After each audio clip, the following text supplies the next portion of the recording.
ne s'agit pas d'une guerre entre l'Ukraine et la Russie, non. Il s'agit d'une guerre entre l'Occident et un nouveau monde multipolaire. Il s'agit d'une guerre entre l'Occident et les anti-occidentaux. Zelensky, l'humoriste, oligarque, plébiscité ou encouragé par Soros, Van der Leyen et la mafia des néoconservateurs américains, n'est qu'un pion. Un voyou, un proxy, une allumette qui a pour objectif sur ce jeu de dames de casser, briser, détruire, épuiser et déstabiliser leur ennemi numéro 1, la Russie.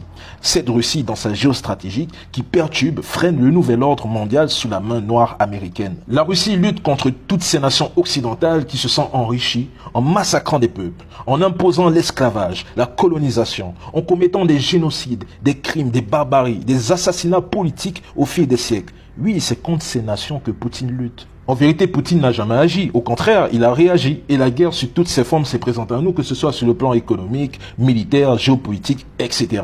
Quel pays ou organisation au monde pourrait entrer en guerre contre la Russie? Ce n'est pas l'Ukraine. Soit c'est l'OTAN ou les Américains. Donc, Zelensky était le bouc émissaire afin qu'un plan machiavélique encore plus vaste soit mis en place.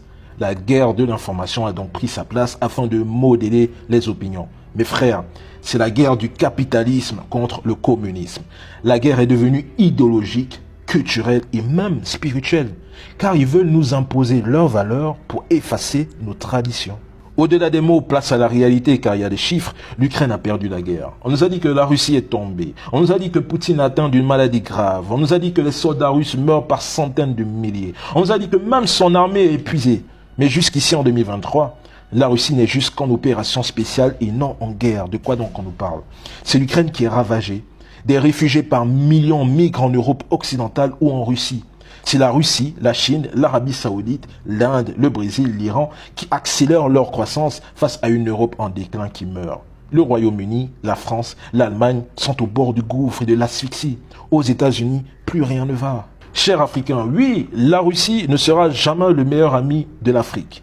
Les Russes ne viendront jamais nous sauver. Mais grâce à cette guerre, plusieurs pays autrefois asphyxiés par le genou américain ont pu trouver une route de sortie. Et c'est pourquoi cette guerre nous concerne tous.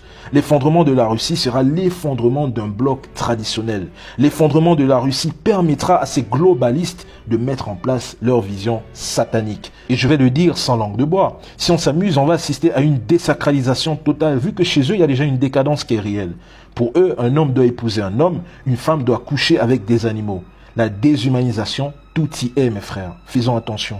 En définitive, l'Ukraine s'est terminée. L'Europe s'effondre. Les BRICS, le taux du PIB de ces pays est maintenant de 31,5% contre 30,7% pour le G7. Et ça, c'est selon Account Macro Consulting. Mais aussi, qui aurait cru que les leaders du monde sunnites et chiites, à savoir l'Iran et l'Arabie Saoudite, allaient tenter de se réconcilier, menant à mal la stratégie d'Israël et des Américains qui voient cette union très malveillante. Bref, que vous le voulez ou pas, on va assister à la montée d'un monde multipolaire. Et rien ne pourra l'arrêter si ce n'est que l'Armageddon nucléaire.